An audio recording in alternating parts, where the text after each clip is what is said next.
focus on health care and what it means in terms of the courts will have public opinion be of such magnitude that the Republicans will finally address the coronavirus crisis, finally subscribe to a plan to crush the virus, to listen to scientists about.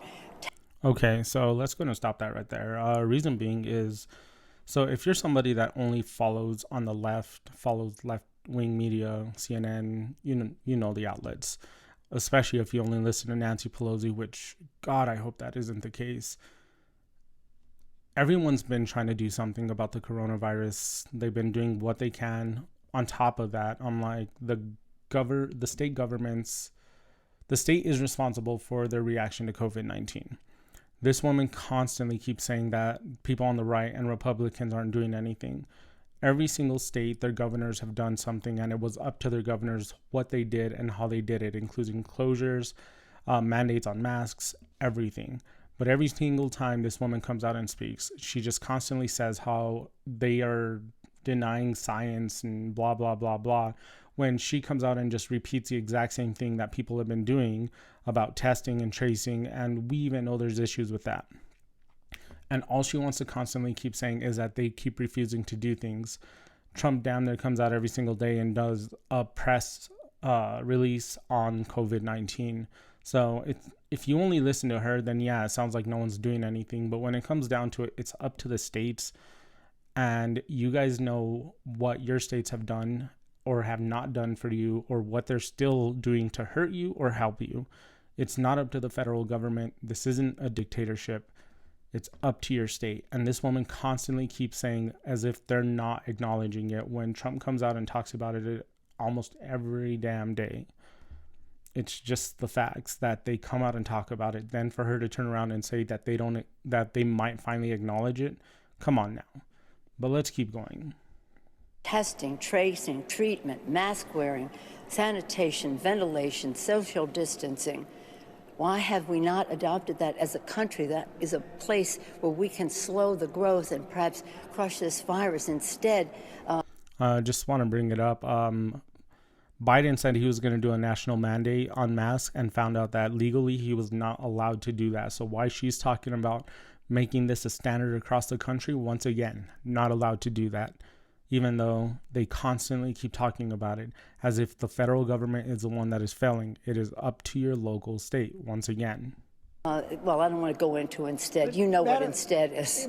Let me press you, though, on what happens. You said you want people to get out there and vote, but even that's no guarantee that the White House and Senate Republicans won't try to push through a Supreme Court nomination in a lame duck session, even if Joe Biden wins on November 3rd, even if Democrats pick up seats in the House and maybe even the Senate. So what can you do then? Some have mentioned the possibility, if they try to push through a nominee in a lame duck session, that you and the House could move to impeach President Trump or Attorney General Barr as a way of stalling and preventing the Senate from acting on this nomination. You know what? Before she even answers, that question in itself is literally loaded with using impeachment as a weapon. At least for me, coming from the last impeachment, that just kind of lines up with the whole it being fake. Impeachment should not be used as a weapon, then alone as any way to use it as a political tool, And just the way that question was framed was talking about using it as a political tool to hold up the possibility of the Trump administration replacing Ginsburg. Impeachment should not be used as that, but that brings me to the point of this is why, honestly, decorum and respect and all of that crap is out the window. It's been out the window for a while. There's no respect left. For impeachment to even be brought up in the sense of a tool to use to get something your way, it doesn't matter what McConnell said back in 2016. We're playing a completely different game when it comes to politics, when it comes to Nancy Pelosi, when it comes to Trump. It's all about whatever we can do to stop Trump. Bad man Trump. Orange man bad. Blah, blah, blah, blah. That's what it's all about. And that's all they keep driving. And this question in itself, impeachment as a tool, why the hell would they go back to 2016 or AOC respecting a dead woman's last wish. Trump has the right to fill the seat. He just does. Now, whether people want him to or not, that's going to be a debate that you go back and forth for as long as you can. But when it comes down to it, it's not about decorum. It's not about respect anymore. It's about politics. And this question says it all. Use impeachment as a tool to get your way. Let's keep going. Well, we have our options. We have arrows in our quiver that I'm not about to discuss right now. But the fact is, we have a big challenge in our country. This president has threatened to not even accept the results of the election with statements that he and his henchmen have made. So, I just want to let you guys know that Trump did say he would step down if he lost legitimately. If Trump legitimately lost the election based off of the people's vote, he said he would step down. Then he said he would not step down if there was any reason to question that the election process was not legitimate and fraudulent, which I think is fair.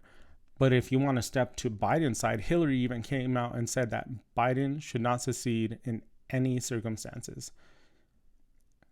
Not at one bit should he get up and say, no, I'm going to hand this over. I lost.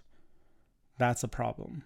That sounds like someone isn't going to step down. Even the media, everyone's going around how Biden should not step back. This even goes along with the whole red mirage thing, if you guys have heard about it, where Trump would win on election night based off of polls, but in a matter of about 2 weeks, Trump would end up losing after they count all the mail-in ballots, which to me is just very, very, very sketchy. It should not be like that. And come on, let's be honest here. It's like, hey, we need more mail-in ballots over here. Let's get some more. And some states are even passing laws against not needing to do signature verification, which is even more reason to be worried about mail-in ballots. But let's keep going. right now, our main goal, and I think Ruth Bader Ginsburg would want that to be, would be to protect the integrity of the election as we protect the American people from the coronavirus. And I have faith in the American people on this Sunday morning. I hope and pray we have a vaccine and that it will be soon, but it must be safe and efficacious when we do, not one day. Okay, so let's go stop again. For our election process to be ethical, it needs to be standard. It needs to be what it's always been. States have not prepared for mass mail-out ballots. That's what she's shooting for. And once again, to clarify, when it comes to mail-out or mail-in ballots, she's talking about sending out mail-in ballots to every single registered voter without them requesting it. I know the news kept trying to spin this narrative but the White House voted via absentee ballot. There's a very big difference. Any registered voter right now can go request an absentee ballot, and then one will be sent to you upon your request. It's not just going to automatically be sent to you. That's the problem, is that she just wants to send them out to everybody. And if people haven't updated their address, mail-in ballots are going to go to places that people don't live anymore.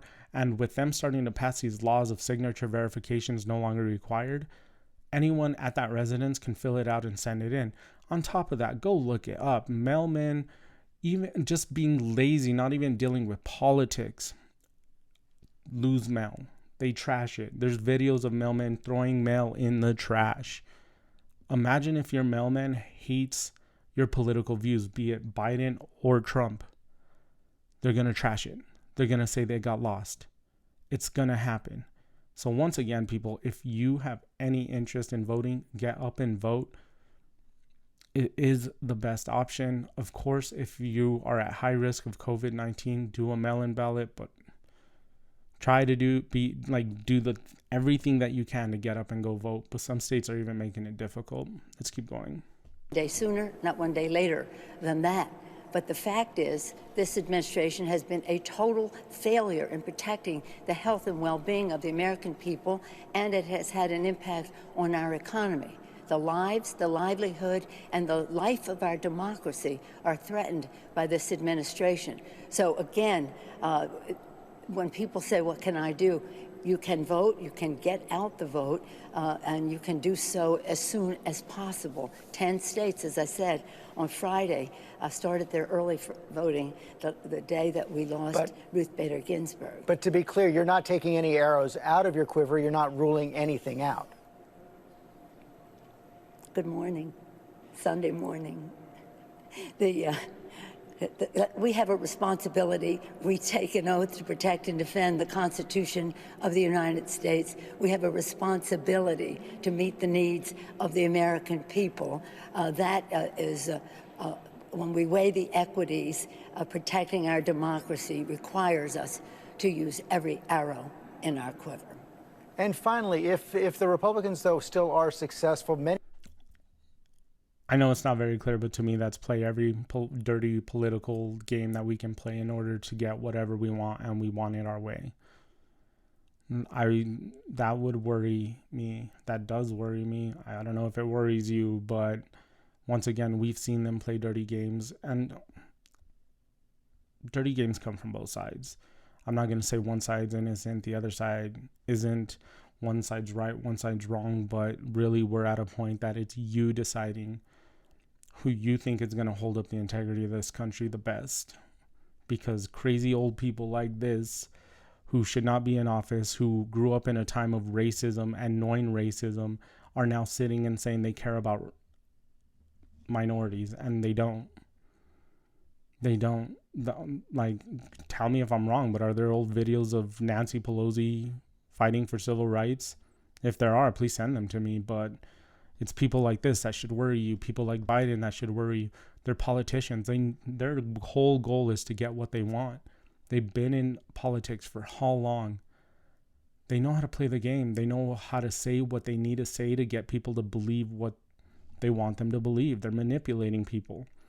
So step away from the media and ask yourself, what do you think about our country, and who do you think is going to either maintain the integrity, fix it, or take it to another place that either you think it's better or worse, and then make your decision of who you're going to vote on that. Because really, we're past the point of voting is based on like what actions they plan to take in office.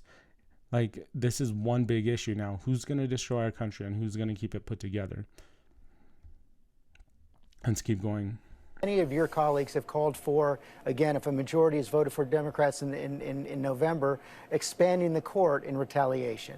Your response? Well, let's just win the election. Let's hope that the president will see the light. Again, there's many people in our country, and millions more now because of the coronavirus, who have a pre-existing medical condition.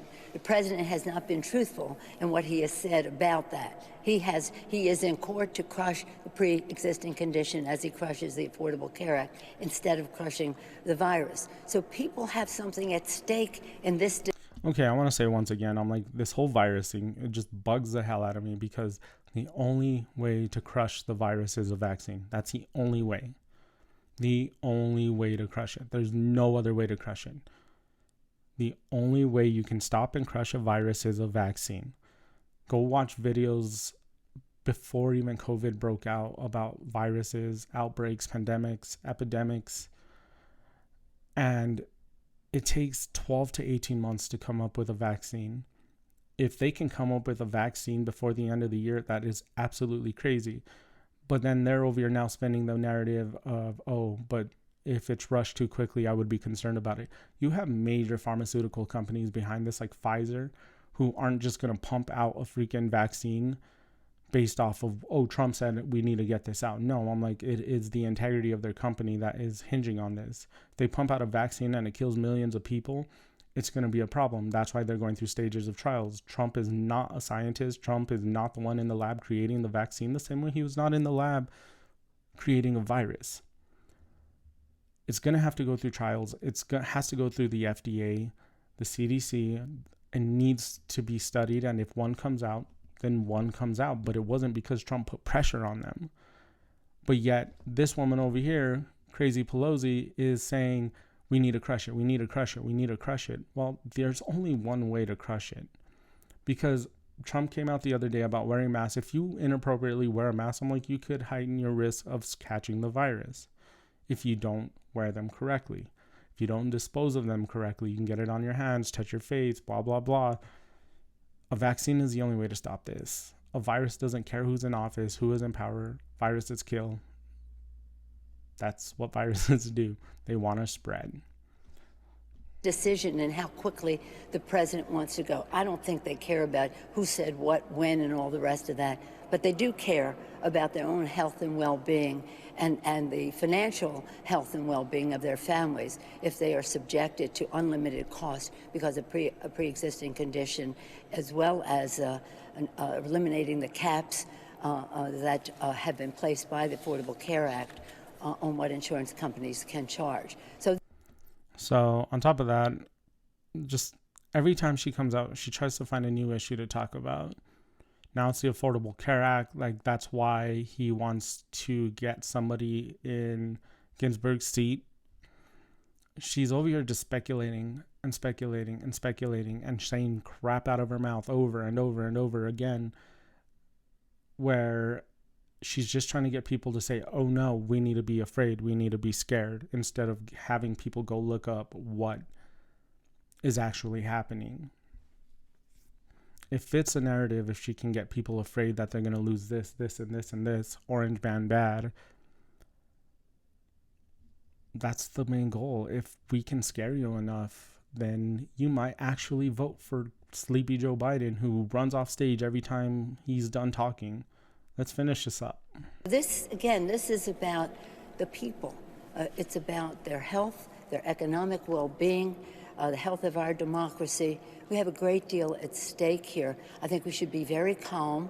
We should be inspired by Ruth Bader Ginsburg. She was brilliant, and she was strategic, and she was successful. And she did more for equality for women in our country than anyone that you can name. And the women appreciate that, and I think that you will see women weighing in on all of these decisions, be they elections, confirmations, or the rest. Madam Speaker, thanks very much for your time this morning. My pleasure. All right. Well, there you guys have it. Once again, Crazy Pelosi came out and spoke, and just singing the same song over and over again. When it really comes down to it, you guys need to make your own informed decisions, but this woman just keeps driving certain narrative points of what she wants people to believe. Like, what if Trump nominates a woman? That kind of goes against half the crap she just said in this video. It's all about getting what they want and how they want it. If he comes out and nominates a woman, they're going to find something wrong with that woman. They're going to say she's crazy. It's something this, something that. Make your own decisions. Don't listen to these people. And God forbid, if the media has a huge effect on you and you don't know how to separate what is actual news versus what is fitting a narrative, don't watch it. It doesn't matter if it's CNN or Fox or anything like that. Don't watch people like this. Just go out and look up your own information. If you're a Biden fan, go to Biden's YouTube page. Don't go to Fox. If you're a Trump fan, go to Trump's YouTube page. Go to the White House page. Go watch his press releases. Go watch his rallies. Go watch the full thing. And don't take snippets of anything. But like always, if you guys find value in this video, please like, comment, and subscribe.